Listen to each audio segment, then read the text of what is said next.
In just a month's time, we have a range of new LEGO Marvel sets releasing, so in this video, I want to cover each of these sets and discuss whether they're really that bad, or is the theme finally turning in the right direction. So what's up LEGO fans, it's LEGO Man Cam, and as I was away on an internship when these sets were revealed, I figured I'd make this video giving you all my thoughts and feelings on them, as I certainly have some, and they've been pretty divisive in the LEGO community in terms of set design, minifigure selection and quality, and of course price, and I'll even be giving these sets a grade as well. So first, let's start with the Spider-Man vs Doc Ock subway train scene. This is of course depicting the scene from Spider-Man 2 where he stops the train, and this actually looks like a pretty good set. It's very bland and plain, as in you need to display the figures with this set in order to make it look good, which kind of makes this set very minifigure focused. Speaking of those figures, you get an awesome new Tobey Maguire Spider-Man with a ripped torso print, which looks great. We get an updated Doc Ock with probably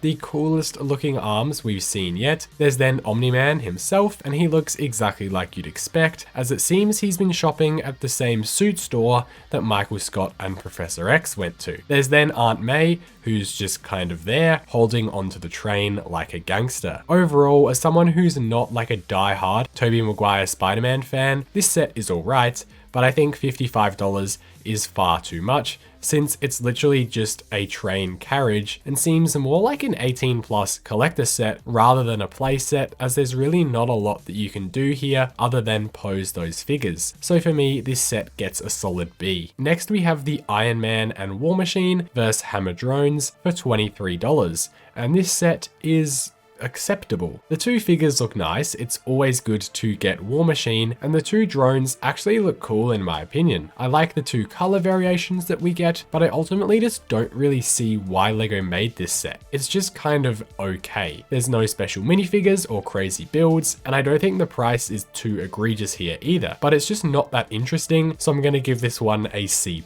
Continuing the set names of a superhero versus someone else, let's look at the Avengers Endgame Thor vs Chitauri. This comes as a counterpart to the set that was released earlier in the year, which I'm sure you all remember just how much I loved it. Anyway, this is another $55 set and gives you an Iron Patriot mech, a couple of Chitauri flyers, and a Chitauri beast. This is kind of a weird set in my opinion. I think the figures in Rhodey and Rocket are really great, but then getting Thor once again and 4 Chitauri just seems like a bit of overkill. I understand now why Thor wasn't included in that other set, but once again, there's just so many better figures or characters that they could have put in here. Build wise, the Patriot mech looks very stubby, but I do love the colors on it, and the Chitauri beast is actually a semi-interesting build that we haven't seen before. But of course, LEGO throws in two completely pointless Chitauri flyers that don't really add anything but extra parts, and then this weird base for Thor to stand on, with perhaps the smallest Doctor Strange portal that reminds me of that ring that the tiger had to jump through in Madagascar. For $55, this feels like a better deal than the Spider-Man train to me, but this set just has a lot of dead air and just doesn't feel as exciting, so I'll give this one a B-. Let's now look at Peter Parker's apartment, set 76317 with 395 pieces, retailing for once again $55, which is the third set from this wave at that price point. This set is in the same scale as the Miles Morales versus the Spot set from earlier in the year, and looks like it actually seems to provide a bit more than that set for only $5 more. You get Spider-Man and Anti-Venom, so if you didn't buy that mech from earlier in the year, these will be brand new for you, and then you get what I believe to be a new MJ, and most importantly is the return of Hobgoblin. Now, I have the older one that I bought on Facebook Marketplace a while ago, and personally, I just don't like this new one as much. It does have some new leg printing, which is nice, a new bonus, although the rubber cape just doesn't do it for me, and it's lost those dual molded legs. The build for the set is very simple, but I think it's effective, and I always love getting more of those masonry brick pieces. It overall just seems like a simple set with some cool figures that I'll give a B, as the price is still a little bit too high. Next is the 4+ Captain America vs Thanos set, which actually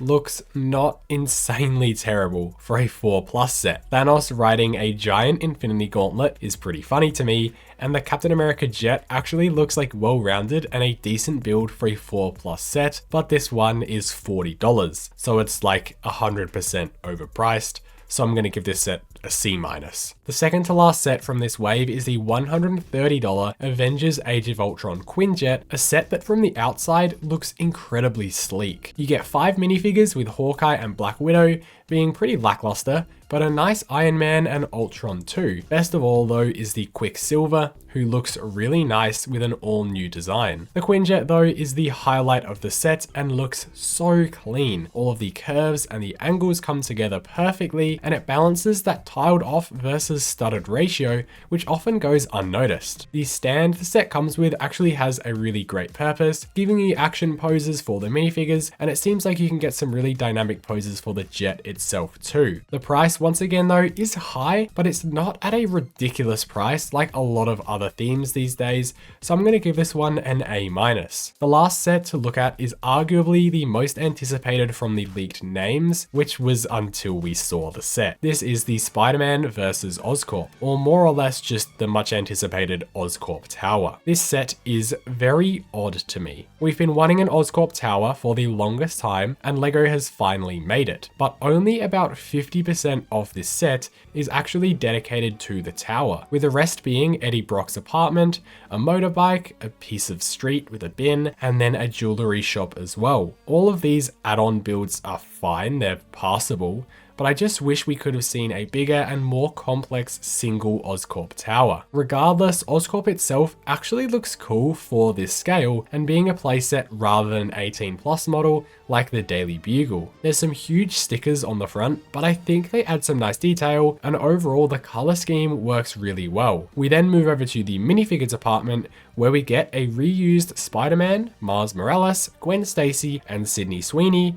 However, none of them have their dual molded legs here, which is just really disappointing, especially if you've seen the leaked images for the Spider-Man CMF series, where we're getting Gwen Stacy and Miles Morales figures that just blow these ones out of the water. The other figures in the set are then Eddie Brock, who looks cool with the symbiote coming out the back of him. You have Venom's head and the return of Kraven the Hunter. Similar to Hobgoblin, this isn't as good as the original for me, as it's lost some detailing, but the best minifigure in this set is that Green Goblin, which has more of a robotic-like suit and even uses that new Ninjago hood piece in purple, which is definitely an interesting part use. So after all that, this set is decent. Nothing on the level of the Web Warriors bridge battle, but it's just overall a passable set. However, what is not passable is this set's price. This is $140 for just over 800 pieces. At the time this set was revealed, we thought this would be the most overpriced set of the summer.